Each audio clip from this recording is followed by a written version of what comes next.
জনগণের অধিকার প্রতিষ্ঠায় সংসদের লড়াইয়ে সুযোগ না পেলে রাজপথই হবে ১১ দলের ঠিকানা।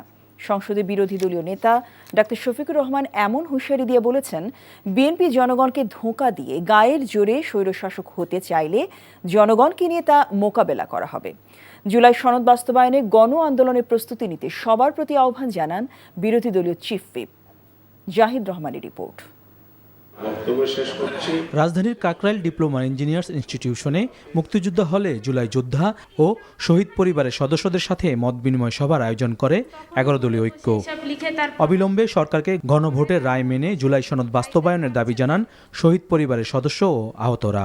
আপনারা অবশ্যই কোনো দাড়ি, কমা, সেমিকোলন, হাইফেন একটাও জুলাই সনদ থেকে হারিয়ে না যায়। দলের আমরা না, তবে আমরা চাই যে আমাদের শহীদদের রক্তের যাতে অমর যাতে না করা হয়। স্বৈরাচারী কায়দায় বিএনপি নিজেদের ক্ষমতা পাকাপোক্ত করতে চায় বলে অভিযোগ করেছেন বিরোধী দলীয় চিফ হুইপ। সংসদকে যদি সরকার কুক্ষিগত করে দেয় তাহলে রাজপথে আসার জন্য আমরা সর্বাত্মকভাবে প্রস্তুতি নিচ্ছি, কিন্তু আমরা আপনাদের প্রতি এটাও বলবো যে আমরা এবার সবাই যাতে একটু ধৈর্য ধরি, পরিকল্পনা মোতাবেক আমাদেরকে এবার রাজপথে নামতে হবে। কারণ এবার রাজপথে আমরা নামবো ব্যর্থ হওয়ার জন্য না, অর্ধেক সফল হওয়ার জন্য না।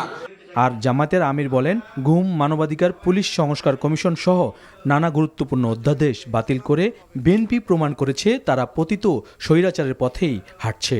যেগুলা জাতির বিরুদ্ধে অন্তর্বর্তী সরকার এসে যেগুলা সংশোধনের জন্য তারা প্রজ্ঞাপন জারি করলো অধ্যাদেশ দিয়ে, সেই জায়গাগুলোই বিএনপি এখন রেখে দিতে চায়।